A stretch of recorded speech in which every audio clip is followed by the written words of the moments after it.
الله والحمد لله والصلاة والسلام على رسول الله وعلى آله وصحبه أجمعين. صباح الخير جميعا. الأخوة والأخوات، أرحب بكم جميعا في اليوم الأول في الجلسة الأولى من المؤتمر الدولي الأول للجودة في التعليم. راح يشاركنا اليوم 4 متحدثين. المتحدثة الأولى حرم رئيس مجلس وزراء ماليزيا، ستلتحق بالجلسة بعد قليل. و3 متحدثين من كندا ومن أوروبا. الحديث راح يكون باللغة الإنجليزية، فراح يكون كل التقديم باللغة الإنجليزية، في ترجمة حية في الميكروفونات. بعد التقديم ال4 الأوراق راح يكون هناك فيه وقت للمناقشة والأسئلة والأجوبة. بالإمكان أن يكون السؤال باللغة العربية أو اللغة الإنجليزية. طريقة الأسئلة راح تكون بالجوال، وراح ترسل من الجوال إلى الآيباد إذا كانت الشبكة شغالة، ولا تكون بالطريقة التقليدية. Ladies and gentlemen, good morning. On the behalf of the organizers, I would like to welcome you all to this conference. It's very important to discuss quality in education, especially the Kingdom is the beginning of the major reform of the K-12 education system. Particularly the country, the journey of the educational sector in the country went through 3 phases. The first phase was the establishment of the K-12 sector, and this was 6 years ago. The second phase was merely on the coverage and providing the services to all citizens in the country. We started 6 years ago, as I mentioned.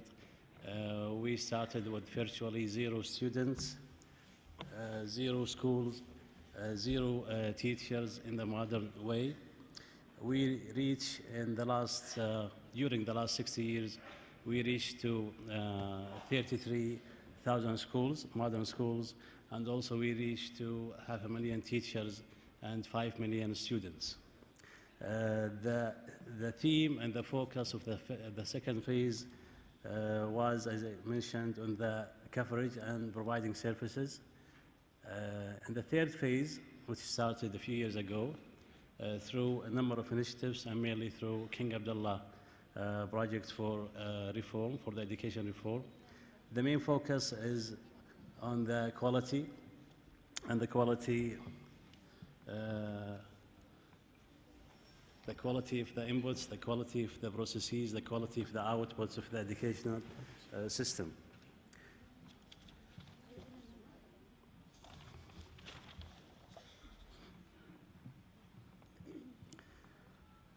And this requires a number of changes, and mainly we need to change the mindset of the different stakeholders in the system, citizens, teachers, parents, decision makers, administrators,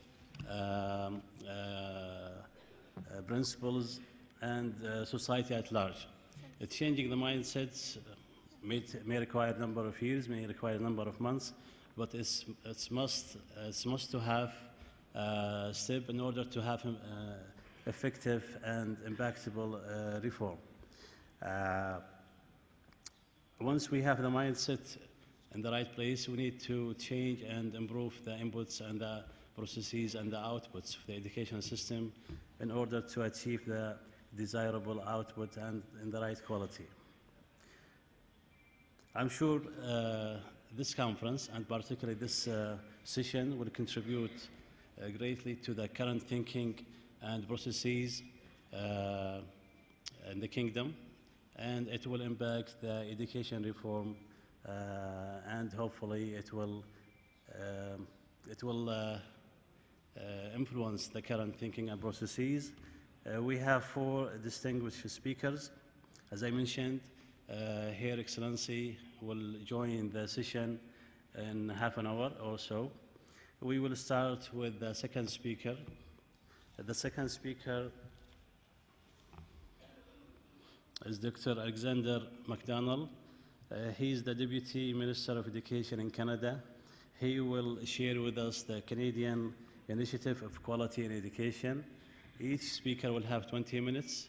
Then we will go to the discussion for 20-25 minutes.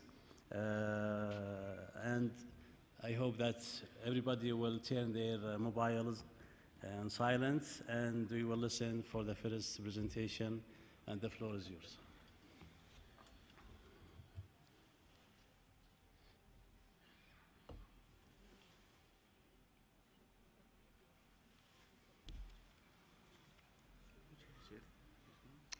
Second one, I think. Yeah. That's it there, right there. Okay. Just push the other one.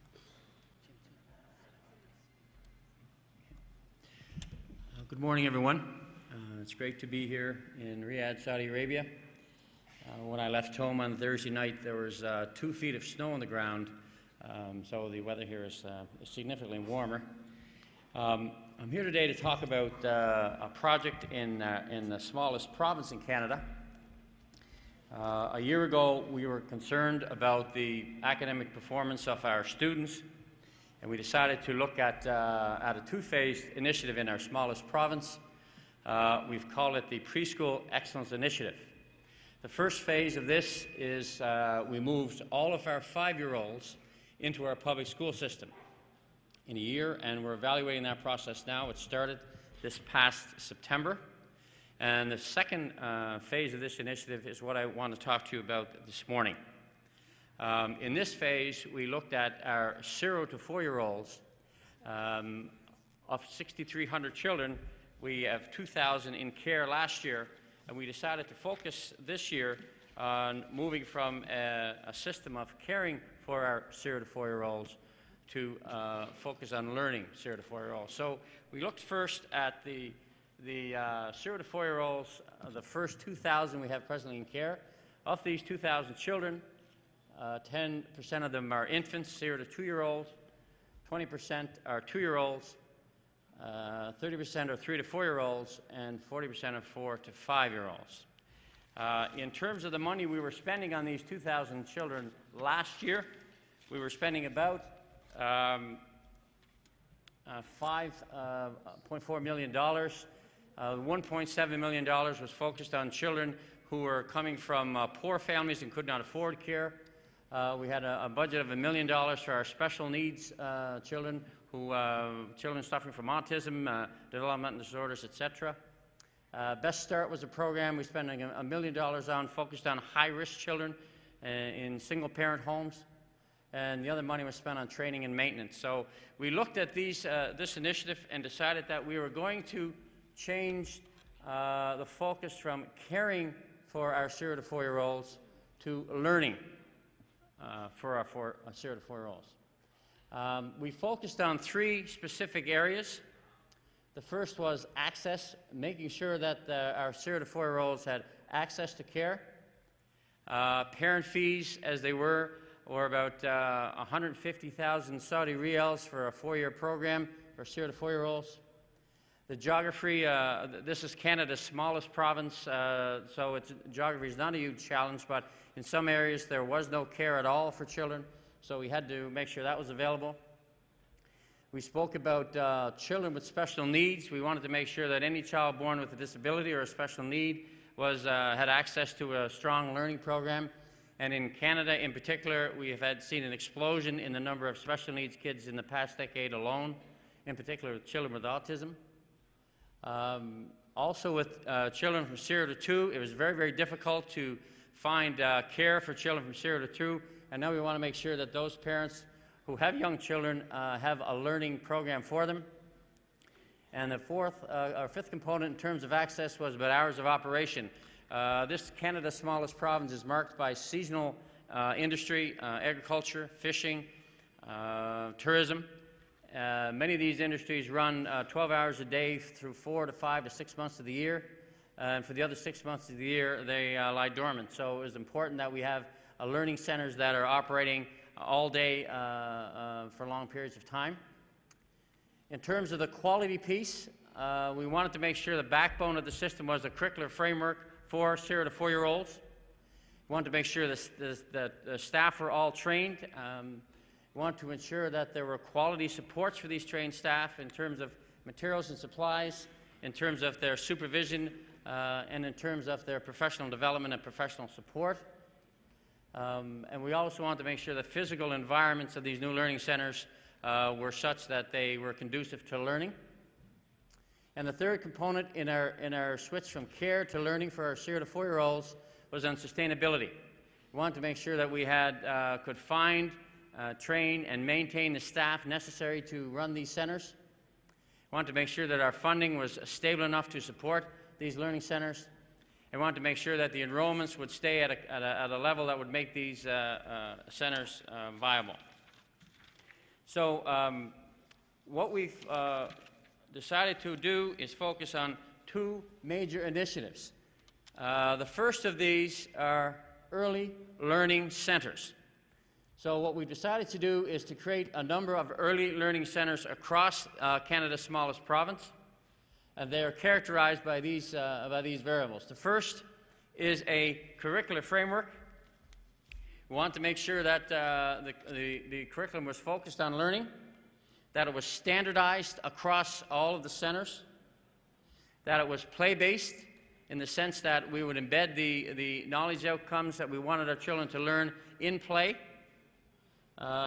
We wanted to ensure that our expectations were high in terms of the curriculum. And we wanted to ensure that our curriculum was integrated with the 5 to 18-year public school system. So the curricular framework provides the backbone, if you will, of the new early learning system across Canada's smallest province. As I said earlier, we wanted to make sure that these centers were open year-round. In particular, the most important variable was the staff. We were very, very concerned that we know from the research that the most integral part of the learning system is the teacher. We'll talk about the parent's role in a moment, but we wanted to ensure that, the staff were certified and trained to a very high standard. So that is the key point or the centerpiece of these new early learning centers. We wanted to ensure that they were distributed geographically across Canada's smallest province. In terms of the Parent Advisory Committee, we know for children at 0 to 4 that the parent is the most important educator in the child's life. We wanted to focus and get the parents directly involved, integrated into the learning process, integrated into the curriculum. We want to ensure that the parent-child relationship was such that it was really conducive to learning. So we're putting an inordinate amount of time and money and working with our parents this year. Each of the centers will be about 40 to 50 students in size, although we have a couple of smaller ones in areas that are not well populated. The most challenging piece thus far has been the integrated model with special needs in infants. So in Prince Edward Island and in Canada as a whole, we follow an inclusionary model of education where we have our special needs students in the classroom with our non-special needs students. So we want to make sure the model of learning is integrated with all those special needs students and with our 0 to 2-year-olds. And in particular, we want to provide a living salary for the staff. Last year, anybody working in the 0 to 4 group was paid about a third as much as a teacher in the regular school system. So it was incredibly difficult to find and retain staff. So these characteristics are the centerpiece of the new early year centers. We will have, by the end of this first initial year, 50 of these centers spread across the Canada's smallest province for the 2,000 kids. Hopefully, the next 5 years, we'll be able to have an increase in these numbers to ensure that we're able to service and teach all 6,300 kids in this particular group. The second component of the new early learning system on Prince Edward Island are what we call infant homes. These are run by certified early childhood educators, so again we have the heavy emphasis on training. We have a maximum of 6 children, 0 to 2-year-olds. We have a regulated parent fee, so parents can afford to have their children in these learning centers. We have them strongly supported by both the departmental staff and what we call our family resource centers, which are spread in each county in each area of Canada's smallest province. They each are provided with a startup grant to focus on the learning for 0 to 2-year-olds, and then an annual per child grant. It's interesting, thus far we've had an enormous amount of interest in the province in our early years centres. We haven't had the same amount of interest in the infant homes, unfortunately, to this point. In terms of employer and parent supports, we realized quickly that we would have to pay our staff a higher wage, so we've established a provincial wage grid, a grid on which the educators can climb depending on how much training they are exposed to. We have a training program which is the centerpiece of our intervention in terms of all uncertified staff. And we've had standardized and set fees which cannot rise above a certain rate. So we have a regulated fee program which we feel will be beneficial to most parents. So for these 2,000 kids in our initial experiment, we have increased the budget from $5.35 million to $8.7 million, with a new investment of $3.2 million. So we feel if we are going to move from the emphasis on caring of students 0 to 4 years old to the learning of students 0 to 4 year olds, we need to be able to spend a significant greater amount of money if we're going to be successful. And again, this is based on 1/3 of the population we hope to reach. So over the ensuing 5 years, we hope to reach the other 2/3 of the 6,300 kids and correspondingly spend a corresponding greater amount of money. In terms of our evaluation process, which is key, a component, it's a joint effort of the university situated in Canada's smallest province, the University of Prince Edward Island. This is the institution that trains all the teachers in our public school system. Our Holland College is our technical program. This is the group that trains our teachers and caretakers in the caregivers in the 0 to 4 year old program. And the College l'Acadie is we are a bilingual province, so this is the French training program for the province as well. So the intervention in terms of evaluation is ongoing, and it's a joint program of these three institutions. In terms of the questions that we want to look at, the issues that we want to address, the first question is, what policies support early learning programs and quality? We know that we have quite a mixture across our country in terms of interventions in the 0 to 4 and 0 to 5 year old areas. What we are trying to create is a system that focuses specifically on the learning for the 0 to 4 year olds. So we're trying to identify with our intervention, and again, this is the first year of the intervention, we're trying to identify which are the policies that support the early learning programs and quality. So we're looking at both inputs in terms of what we're putting into the program, and also looking at outputs and measurement. The second component is that we are spending about 60% more money this year on learning than we spent last year on care for a third of our students, 0 to 4. So we're hoping to find and determine what is the most effective, efficient way to spend the amount of money we hope to spend. So we know that we're spending a lot of money in terms of training our staff. We're spending a lot of money in terms of holding the fees constant for our parents. And we're spending a lot of money on materials and supplies and other training programs. So we're trying to determine what is the most effective, efficient way to spend this amount of money. And the last, and perhaps the most important question, is the quality assurance program in place. We're looking at a number of quality assurance programs now across the different centers. We are using a variety of standardized measurement tools to look at what are the most effective tools in terms of measuring learning for these kids. And we're hoping by the end of this year to come up with a program that will be able to measure the kind of quality that we want our kids to experience. And in terms of the early years evaluation,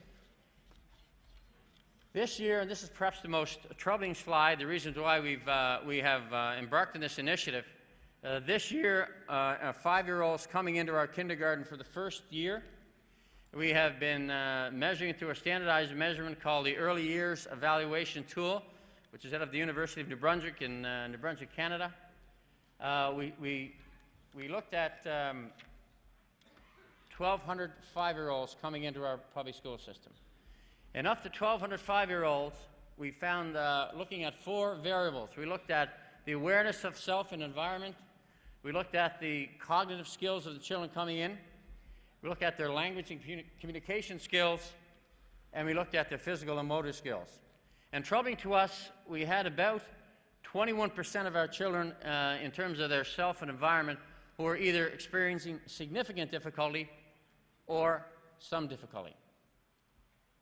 When we looked at their cognitive skills, we found about 19% of the students, 5-year-olds, were experiencing significant difficulty or some difficulty. Looking at the language and communication piece, which is so essential at this age, we found again about 19% of the students, 5-year-olds, experiencing some difficulty or significant difficulty. And then for the physical motor, which is a little bit surprising to us, about 23% of the students, 5-year-olds, experiencing significant or some difficulty.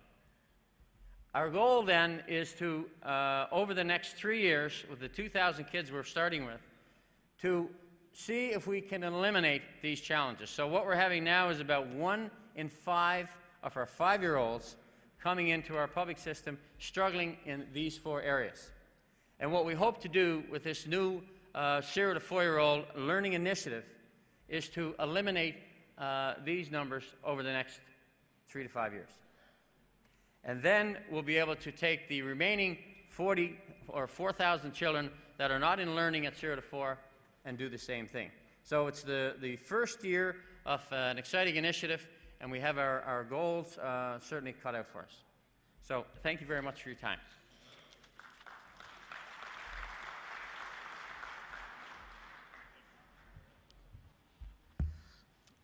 Thank you very much.